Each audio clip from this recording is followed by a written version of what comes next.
Welcome to the world of eerie imagination. The fear you can hear. Vendetta. The very word itself invokes dread and strikes a mood of brooding terror. But to live on the island of Corsica, home of the vendetta, is to be steeped in the tradition of violent massacres and the fatalistic expectation of ferocious vengeance as a way of life. At least it would have been so just 100 years ago when these famous words were first written. It was a hand. A man's hand. Not a skeleton hand, all bright and clean, but a hand black and desiccated, with the yellow nails, the naked muscles, and traces of blood upon the bones at the point where they had been severed as with the blow of an axe about the middle of the forearm. The fingers, extraordinarily long, were attached to enormous tendons, still held in their places here and there by strips of skin. That hand was something hideous. It made one think involuntarily of savage vengeance. And in spite of the putrescent look of death and dissolution, it seemed to have a life of its own.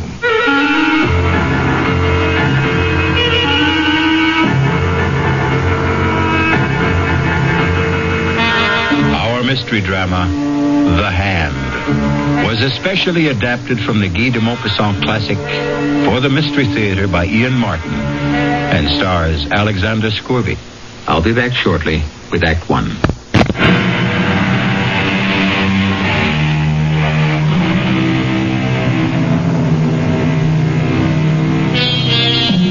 At the time of the bizarre and terrifying affair of The Hand, Henri Donnet was a police magistrate in Ajaccio, a charming little white city nestled on the edge of a beautiful gulf, shut in by lofty mountains.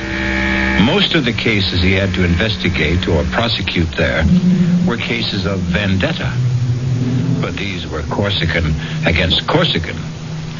This affair of The Hand was alien against what?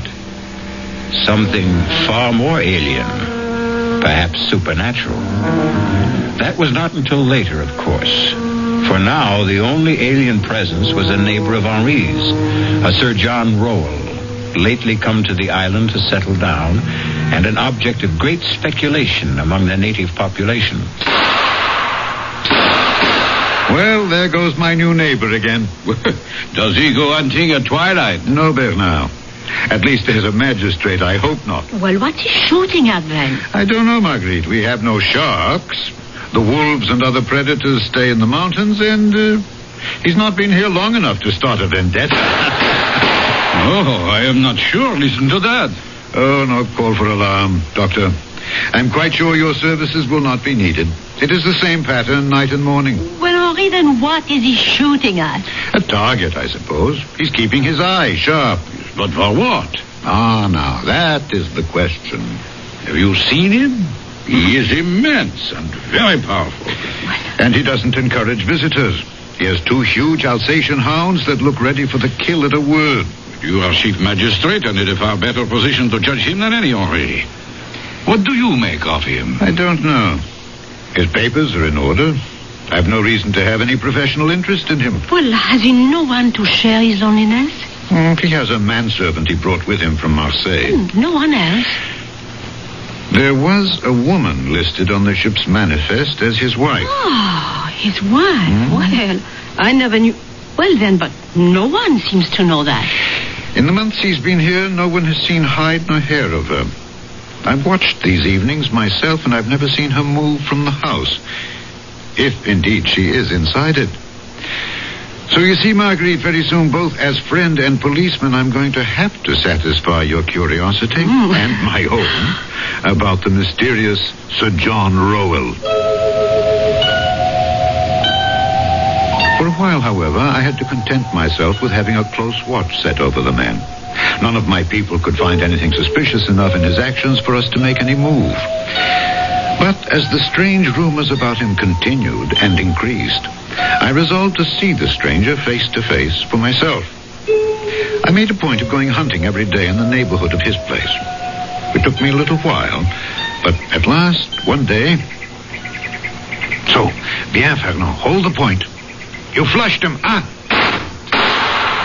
Got him right under the Englishman's nose. Go fetch him, Fernand. Fernand, hold on. Whiskey! Down, boy, down! That's it. Good dog. Hold. Here, Whiskey, here. My apologies, sir. Your bird, I believe? No, not at all. I shot him right from under you. Sorry. I didn't know you were there. Nor I you. Allow me. I'm John Royal. Yes, I know, Sir John. I am your neighbor up there on the hill. Henri Donnet. Pleasure. Damn fine shot. Sir John, will you accept the game as an apology for shooting over your field? That's very generous. I'll accept on one condition. What's that, Sir John? That you let me return the compliment and ask you to join me in a glass of ale. Good. I will be only too glad to accept.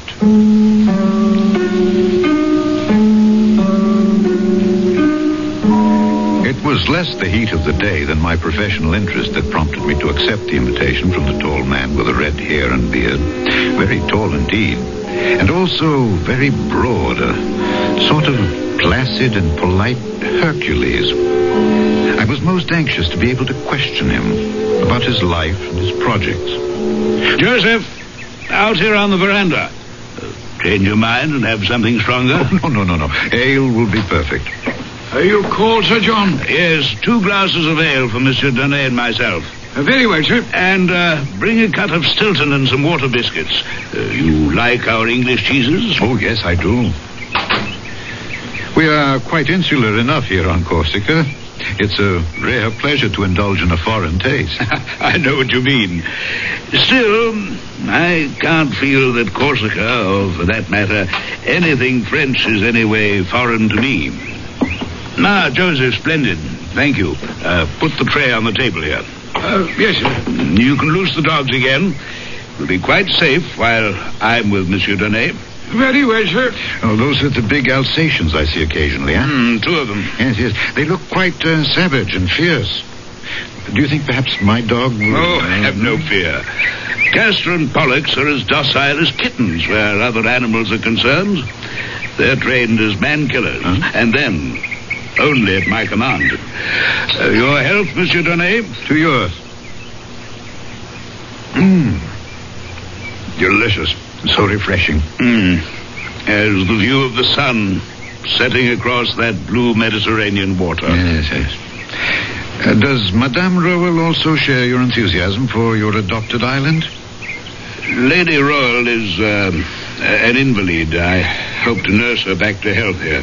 Oh, if I could suggest the offices of my good friend Dr. Forestier... If a doctor should be needed. Oh, forgive me, I had no desire There's to pry. nothing to pry into. Natural curiosity. I must admit, I do find it hard to cast you in the category of a recluse. Oh, yes. I've traveled a great deal. Africa, India, even America. And as for adventures, yes, I've had plenty of adventures. Oh, yes. Big game hunting, huh? What?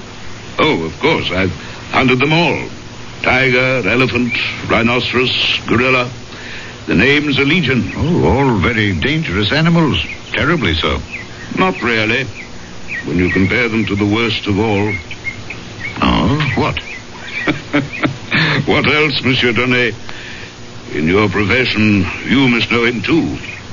Man. Man himself. Wait! Sir John, come quickly! What on earth?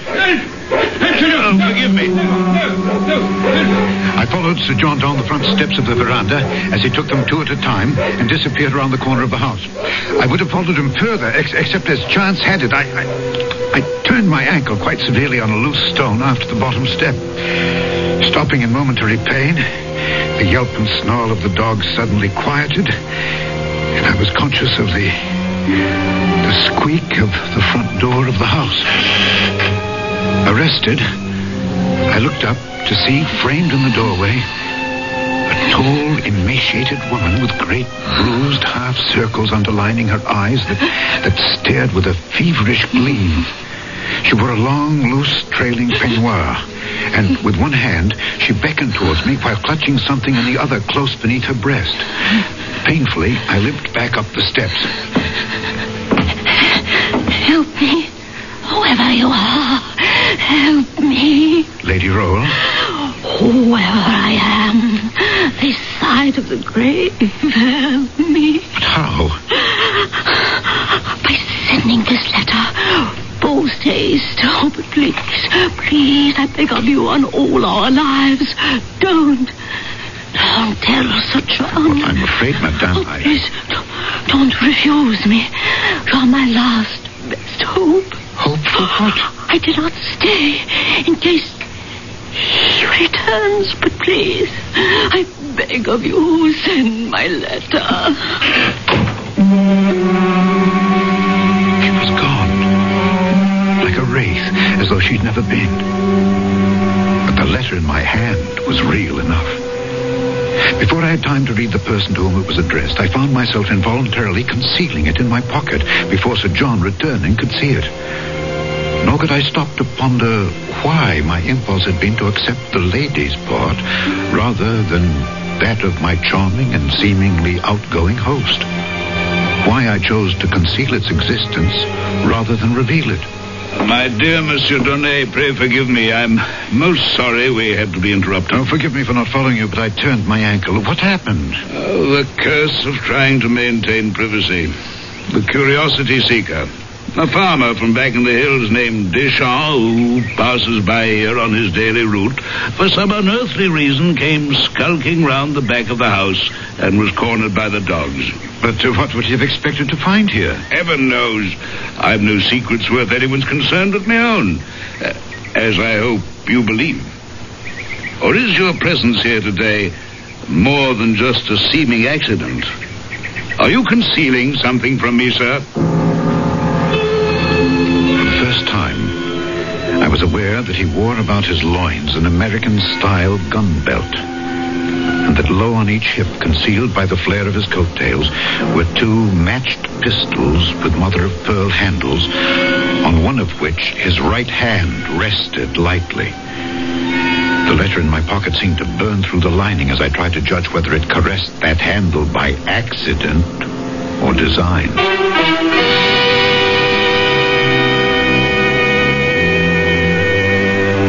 These were only the hands of Sir John, neither of which is the one in the title of our story. To meet that special hand, you must return with me shortly for Act 2.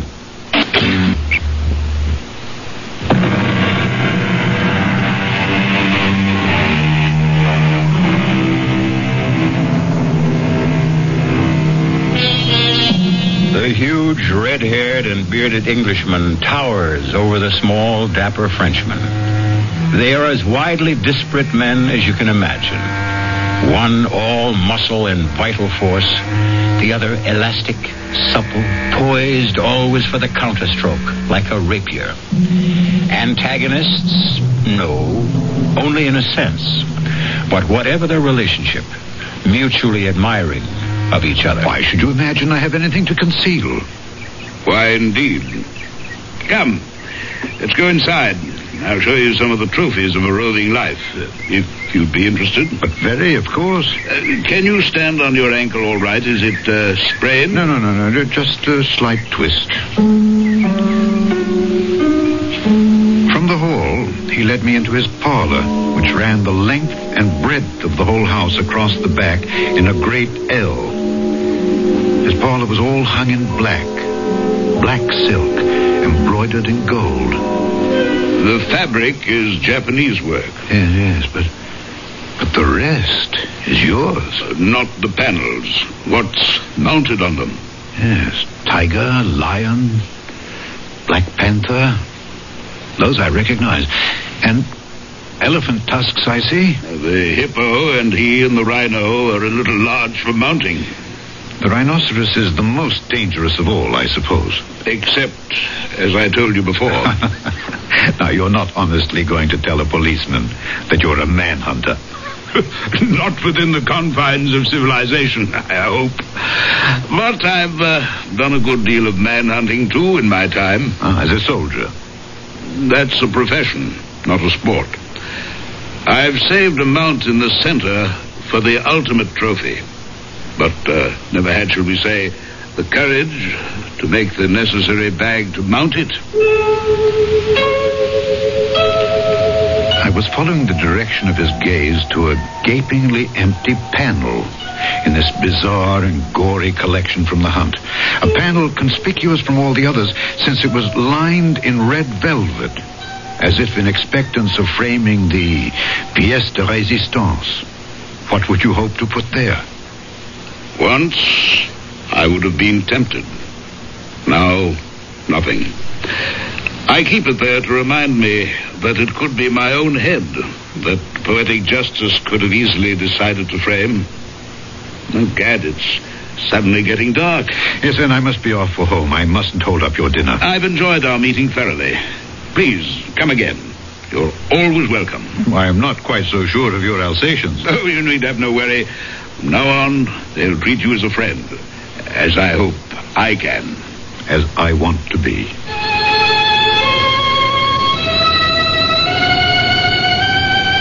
We shook hands, mine disappearing inside his huge one. My conscience stinging at me as I fought a battle between Donnet the man and Donnet the policeman.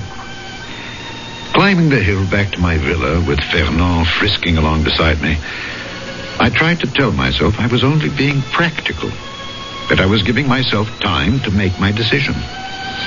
A decision that was tipped by the testimony I received from Michel Deschamps as I questioned him at the barracks the following morning. Michel, why did you go so near to his house? Well, everybody is curious about him and... Everybody doesn't go near enough to have two dogs attack him. Well, everybody does not have a milk route which takes him twice a day by the Englishman's house to see her. What, to see her? Well, it is at dawn, you know. Just before the sun comes up in the half-light and I am passing by in my cart. Naturally, I am looking at the house when I pass. Naturally, I would myself. So, you see, at that hour, nobody is stirring. Even the dogs are not yet awake. And then I see by the upstairs window a woman.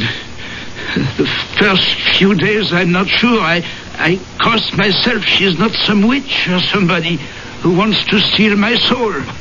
Why would she be a witch? Because, at any rate, in that light, she looked so... I was afraid to answer. To answer what? Her signal to come near to her. She kept beckoning as if there was something she must ask me to do. Finally, yesterday morning, I could stand it no longer. I had to go see what she wanted to ask. Was that so wrong? No, of course not, Michel. I would have done the same. But the dogs stopped you, huh? Yes. In a way, I'm sorry. Don't feel that you let her down. But from now on, mind your own business. Oh, I accept your instruction. I will follow what you advocate. What I advocate, by all means. Not what I do. I don't understand you. Sometimes, even a magistrate has to admit, I do not understand myself. But that is not for you to worry about.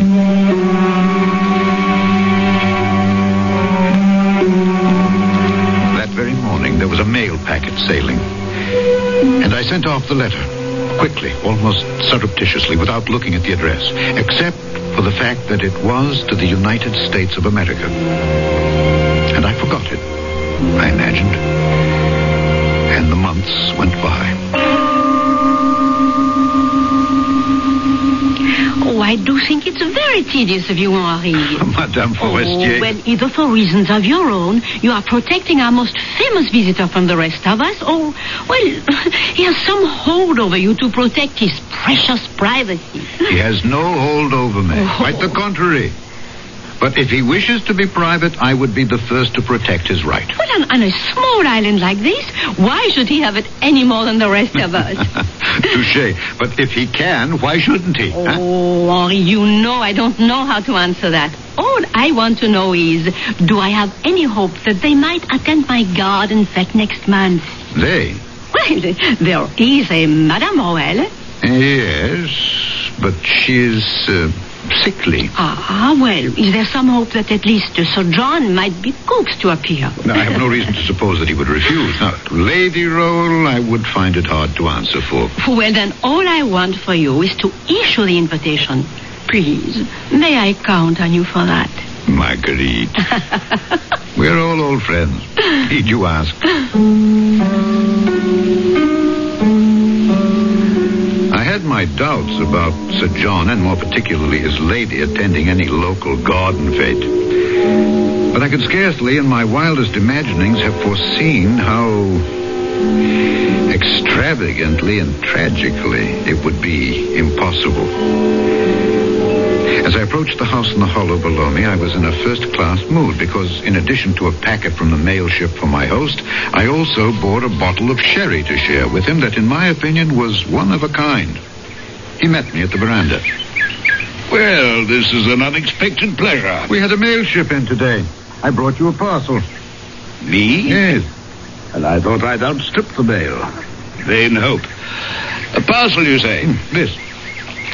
What on earth? It might be a gun from its shape, but it scarcely weighs enough. Shall we go in the parlor while I open my surprise parcel? As we moved into that parlor, I was super conscious of my host's reaction to the parcel he bore in his hands. Although there was no superscription from the sender, I had an infallible feeling that he sensed exactly where it had come from. That somehow I was accidentally part of a climax in the life of this strange and vital man. We've talked about my trophies, Monsieur Donnet. Yes. The ones I've mounted, the others too clumsy and large to render that way. Yes. And the third and different class, so far I've had no right nor courage to mount. What are you saying, Sir John? There is no reason for my receiving this parcel that I can conceive, except one. That I've found no refuge here. I've been betrayed. Only my wife could have done that. And who else is there to have aided her determination to destroy me? You're asking me? Yes. You're the only link we have to the world beyond this house. Sir John, believe me, I had no wish to betray you. I'm sure of that. The day we met, your wife, while you were calming the dogs, your wife asked me to send a letter for her. To Richard Roll? Well, I must admit I did not read the address. I did notice that it was to the United States of America. I meant no harm. He meant no harm.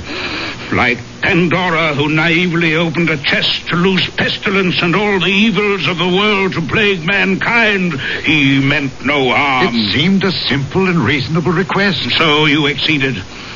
No doubt she also asked you to conceal the fact of the letter from me. Yes, I am afraid she did. Were you sorry for her ravaged looks, her haunted eyes?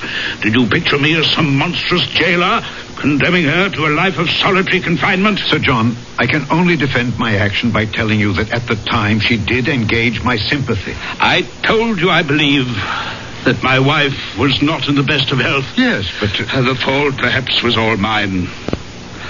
I should have told you that she is insane.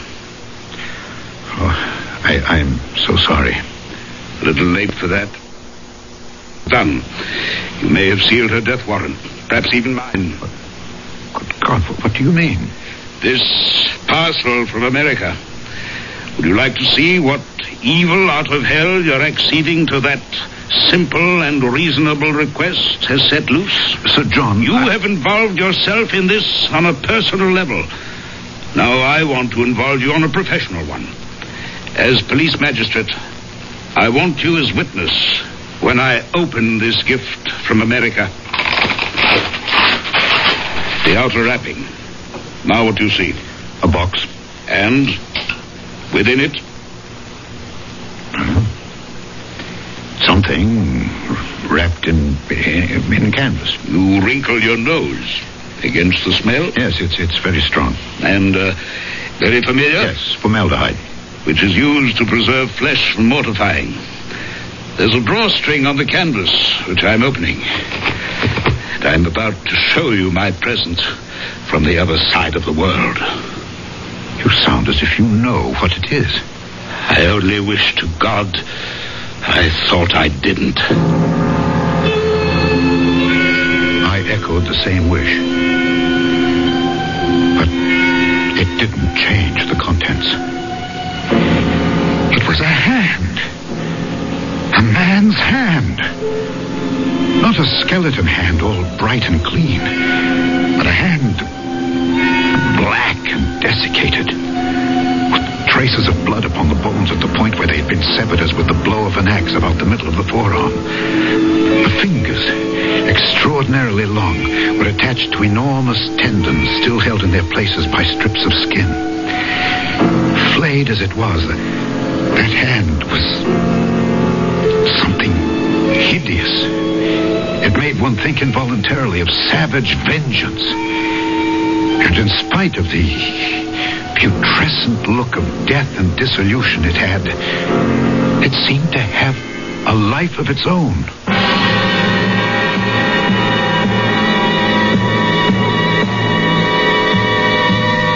So now we see the embodiment of the title of our story. A poor choice of words, since nothing can be more disembodied than a severed hand. Whose hand? And why? And are these nerveless fingers really capable of writing a death warrant? I'll return shortly with Act 3.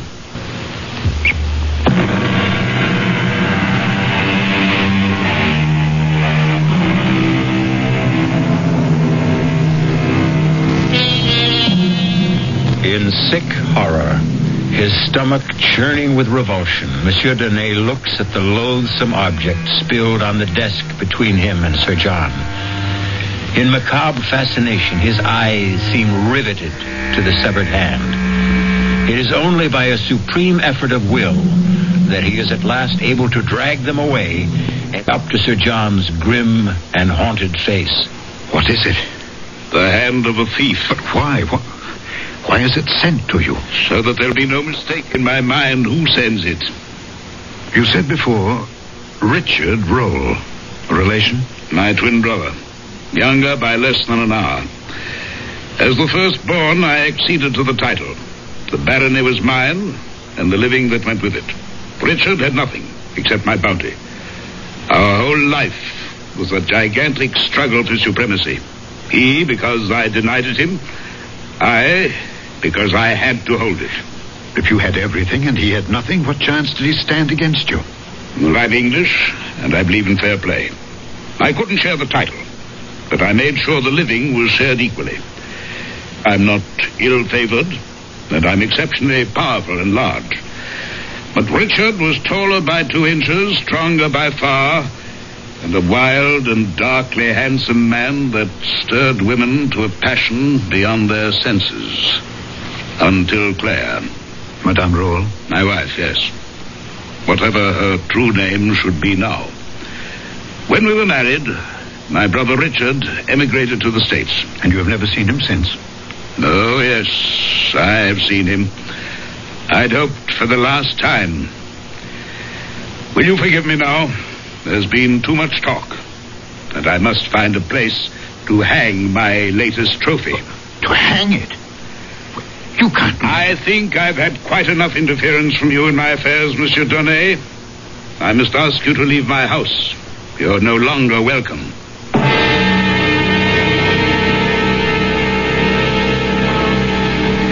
It seemed a long journey up the hill that night, for I did not climb it alone. On the way back to my house, I was haunted by 100 thoughts. Had I done wrong to send the letter? Whose was the severed hand? What was the mystery of Sir John's retirement? And what motivated the vendetta of his brother against him? Old jealousies? Or was it all as simple as chercher la femme? Certainly, she would not be hard to find. It must be the Lady Roll, if a woman was at the heart of it all. Only one thing I could be sure of now. that I should not be seeing him again. But I was badly mistaken about that. Well, Joseph, what brings you here? Begging your honour's pardon, but Sir John asked if it would be convenient for you to wait on him this evening. Of course, when? If it would suit your honour, now would be fine. It suits me.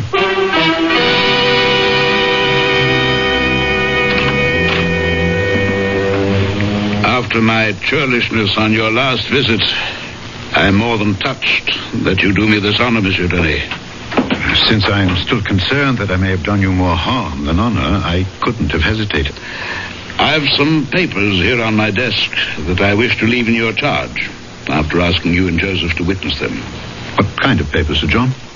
My last will and testament, some property assignments, the legal debris that follows sudden death. Joseph? Yes, Sir John. Will you sign here and here? Yes, sir. Is there all this immediacy, sir?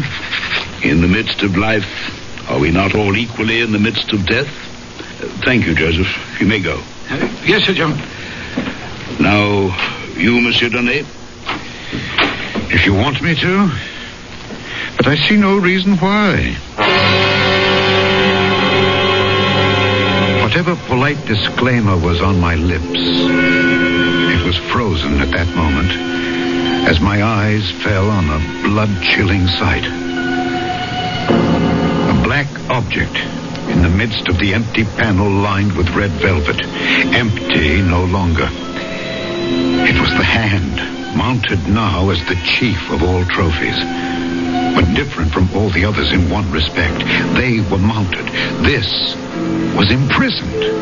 Round the wrist, an enormous chain of iron had been rivened about the foul relic, and this chain fastened the hand to the wall by a great ring, solid enough to hold an elephant in leash. Good God! Ah, yes, the hand. Well, better than my own head, if I can keep it. Will you sign?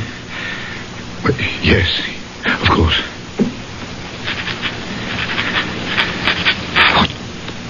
What is it? That hand? That was part of my best enemy. It was cut off with a saber. Good thing for me, I can tell you. It's huge. Enormously powerful. The man must have been very strong. And so far, I've proved stronger. I put the chain on the hand to hold it. The chain is no use now. The hand can't get away. The chain is necessary. This hand always tries to get away.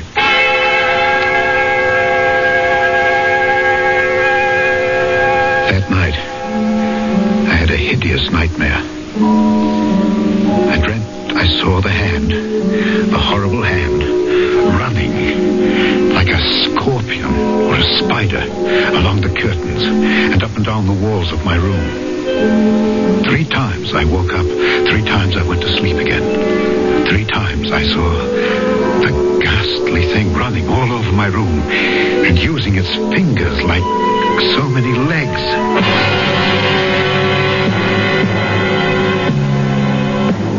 The next morning, I was awakened by the news that Sir John Roll had been murdered during the night.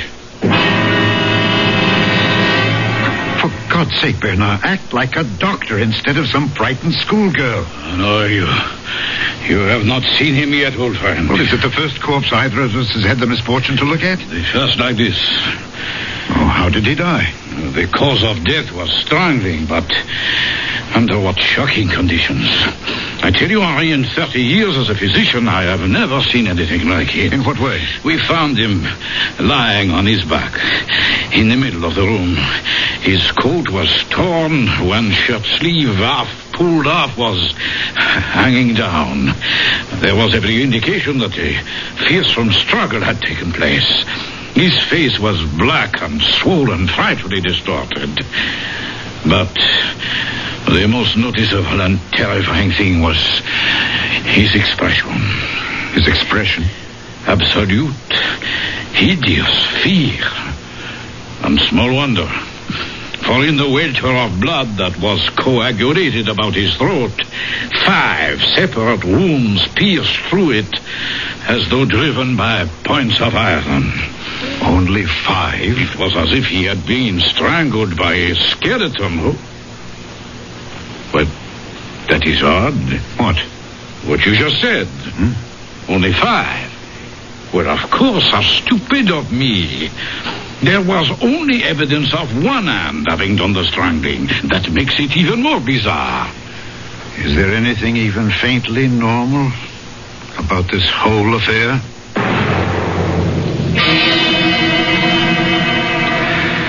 Now, Joseph, you heard no unusual noise during the night? Oh, no, monsieur le magistrate. You sleep where? Well, here in that little room off the kitchen there. And there was no sound from the dogs all night long? Oh, no, sir.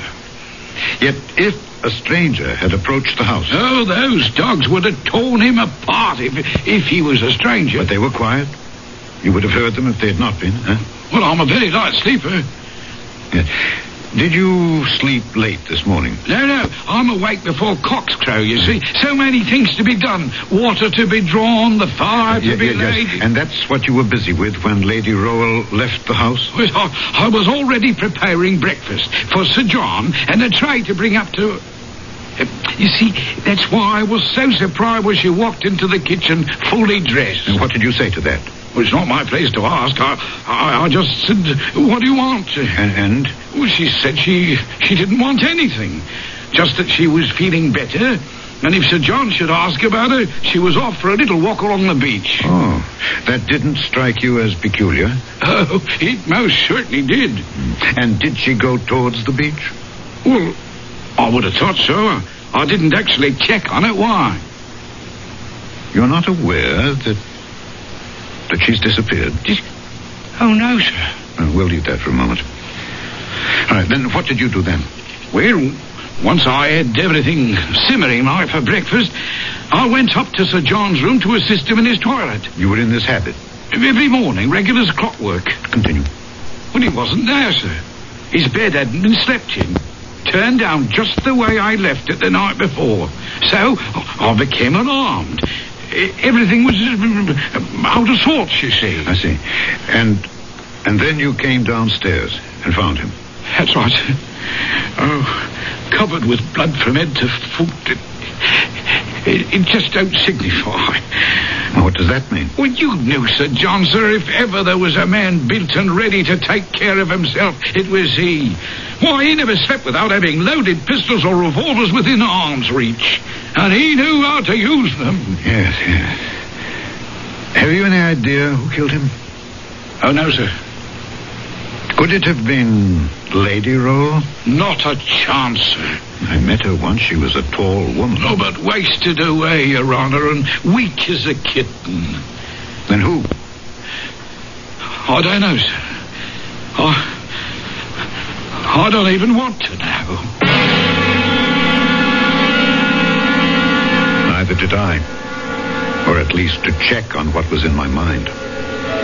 But I had a duty to my position, and I must admit a morbid drive to support my supposition. He was lying, just as he is now, on this carpet here? That's right, sir. His feet pointed in the same direction? Toward the door. And his head? As it is, sir. Towards the panel directly ahead of you.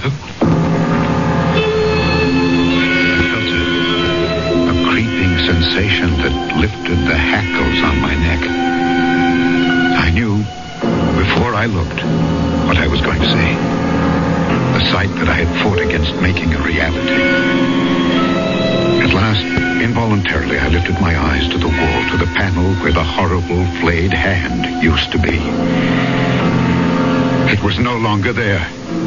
The chain, broken, was dangling from the ring. But even that horror was to be succeeded by another.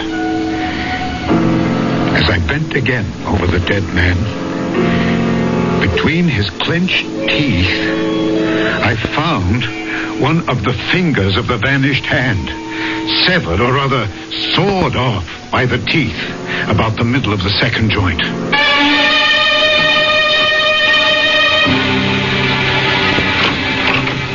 Henri, forgive us for violating the sacred precincts of your police office, but the axle of my carriage is broken and we are here to beg you to carry us home. If you're ready to go.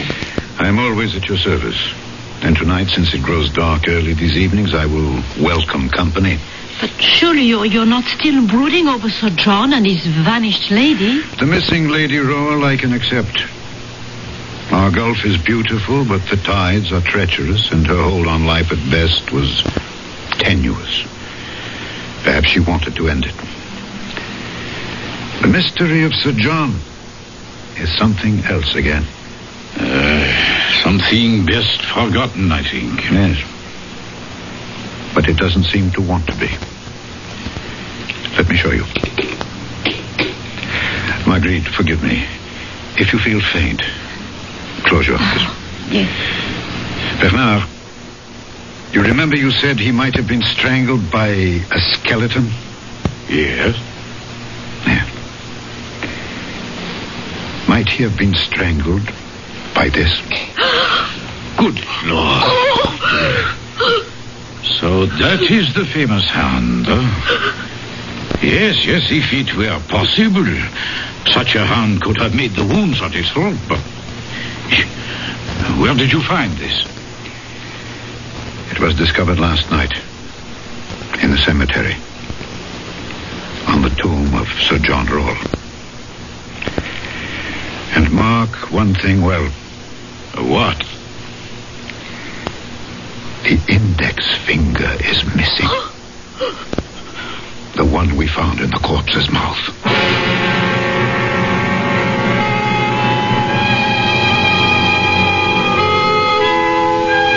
The hand of a thief, Sir John Roll said. His brother Richard bought his soul. What did he steal? His wealth? His reputation? His wife?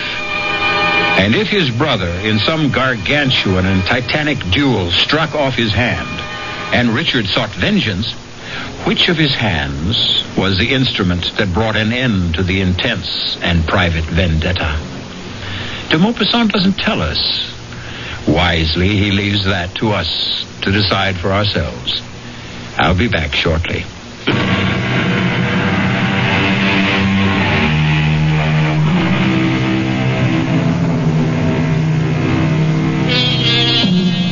I won't easily close my eyes tonight, for fear that my mind's eye will conjure up a vision of the black and desiccated hand with the yellow nails, scrabbling like some loathsome crab across the floor, up and over my bed, and scuttling around the walls. Its four good fingers moving like spider legs, the mutilated stump of the fifth like a head. Our cast included Alexander Scorby, Ian Martin, Mildred Clinton, and Guy Sorrell. The entire production was under the direction of Himan Brown. And now, a preview of our next tale. You will be haunted by the magnet that drew you to me. The weapon with which I ruined your life and will destroy you. My smile, Ernest. My smile. No. Look at me. Sensuous lips bearing milk white, perfectly matched teeth. Look. Here, let me. She's falling across the table. I think... Yes. She's gone. Berenice is dead. No. Ernest, don't. Her mouth. She is staring at me with her teeth. Anthony, in heaven's name, close her mouth. Close her mouth! This is E.G. Marshall inviting you to return to our Mystery Theater for another adventure in the macabre. Until next time, pleasant dreams.